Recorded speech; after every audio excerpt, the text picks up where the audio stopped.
afternoon, Board of Commissioners and community. Thank you, as always, for the opportunity to provide the COVID-19 update. As of yesterday, we have a confirmed 50,412 COVID-19 cases in Buncombe since March of last year. And as we approach the 2-year mark of the pandemic, we are watching the Omicron surge continue to fade and cases continue to decrease. So as you're looking here at our EpiCurve, it's becoming clearer that our peak was around mid-January. Since then, we've seen an 86% decrease in cases.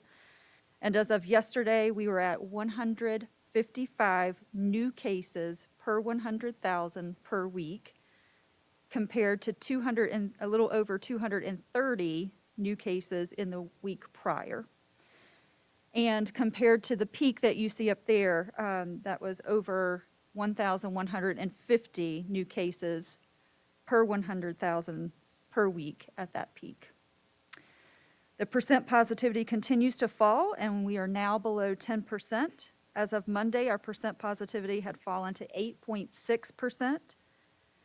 And from the records that I keep every day, we haven't seen a value below 10% since the end of December of 2021. We've spent all of 2022 thus far in double digits until this week. Our regional hospitalization data continues to trend down as well. Our mission hospital data also is trending down. We saw a continued decrease in the inpatient beds occupied with COVID-19 and the utilization of ICU. As of yesterday, there were 59 COVID-19 inpatients throughout the mission system. This is a decline from almost 200 at the peak and just over 80 from last week.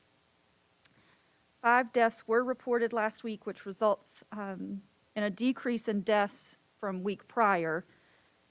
And I am hopeful that we'll continue to see these trends in hospitalizations and death continue to come down as we continue to go forward. Our local metrics that we've been following since October of 2020 are continuing to show improvement in all areas. There are some colors up there that you haven't seen in a while, particularly in percent positivity.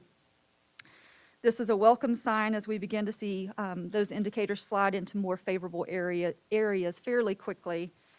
And as I mentioned in the previous week, at this phase of the response, we continue to monitor the case rates, but also move to place more importance on if our community is experiencing severe illness, hospitalizations, and deaths, given the tools that are available, like vaccines, like treatment, to help reduce the impact of severe illness.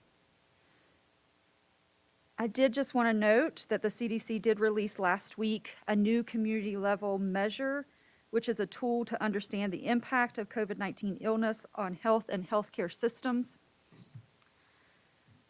This new community level also acknowledges the importance of case rates to inform us about transmission and disease burden, but places a great emphasis on the strain on hospital systems with the inclusion of new COVID-19 admission per 100,000 per week and the percent inpatient beds occupied by COVID-19.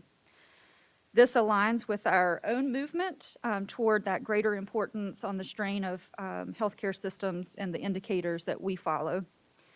In this newly revised tool, CDC transitions away from that 5-level system, which previously it used substantial and high areas, and those had additional public health recommendations. In this new tool, in high community level status, the public health recommendation includes recommending masks in indoor public spaces, but indoor masking is not recommended community-wide in medium or low community levels. And according to the CDC, Buncombe County's COVID-19 community level is now at medium.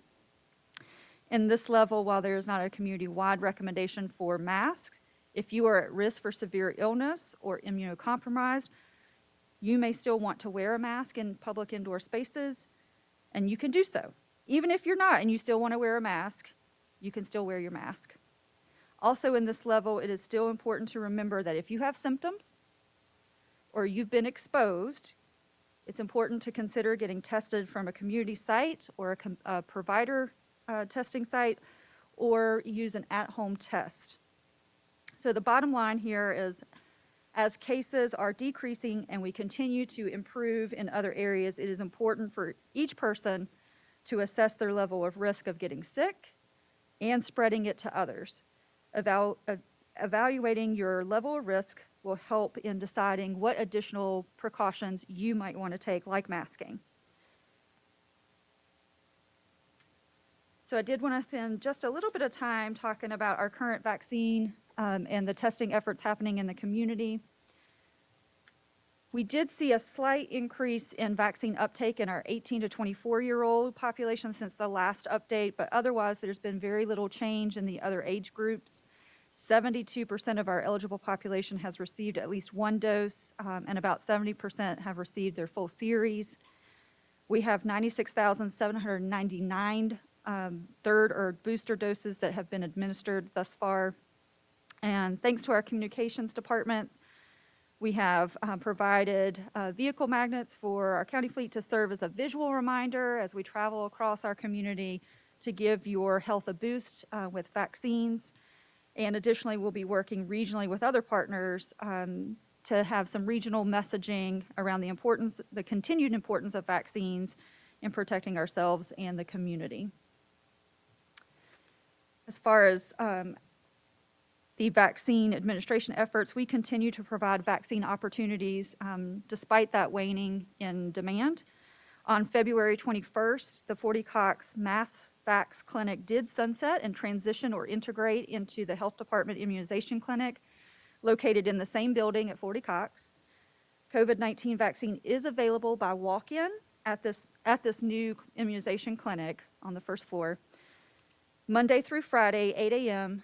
to 4:30 p.m. And we continue to plan for our equity-focused vaccine event with our partnership with Healthier Together, the YMCA, and Mexican Consulate. We will be providing COVID-19 vaccines on March 8th, 9th, and 10th in conjunction with those events.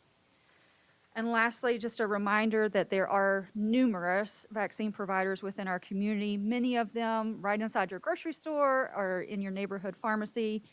If you want to find a vaccine provider near you, please visit the North Carolina Department of Health and Human Services website, and you can enter in your zip code or city.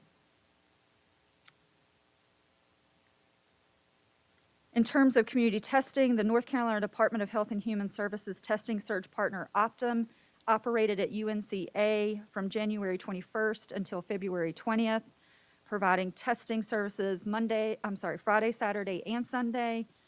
We are grateful to our partners at MAHEC, and particularly Marty Stamey, for coordinating that resource while deployed in our region. Additionally, the North Carolina Department of Health and Human Services community testing partner StarMed has begun operations at the Asheville Mall site. They are providing testing at this site Monday through Friday and every third Saturday from 10 to 2. They're also currently maintaining their Harrah's Convention Center site Monday through Friday, 10 to 2 as well. And lastly, they've added an extra day at their AB Tech site. Now will be available Sunday and Monday from 12 to 4. So to find those locations and times for available testing, individuals should visit the starmed.care/testing website for more information. And as with vaccine, there are many testing providers still in our community, and to find a provider that is not listed here, folks can visit the covid19.ncdhhs.gov/testing website, or just simply Google North Carolina Department of Health and Human Services, find my testing spot. And so in closing, we continue to see improvement in our community when it comes to the burden of COVID-19. COVID-19 cases are decreasing, but they are not gone. While cases are decreasing, virus is still circulating. So as we continue forward in this new phase of the response, I do want everyone to please remember, be aware if you have symptoms or you have an exposure to someone who has COVID-19. If exposed or have any symptoms that present, consider community or provider testing or at-home testing. If positive or you have symptoms, stay at home and wear a mask around others. If you are high risk for severe illness, please talk to your provider about treatment or visit this website around finding treatment. Remember to assess your risk of getting sick and spreading infection to others when deciding if and when to wear a mask or have other additional precautions. And consider getting the vaccine dose that you are missing today. So thank you so much, Commissioners, for your time, and thank you to the community who's listening in. On behalf of our entire public health response team, we appreciate the opportunity to share the information with you. Thank you. Commissioners, are there any questions? All right, thank you very much. Thanks so much. All right, next on the agenda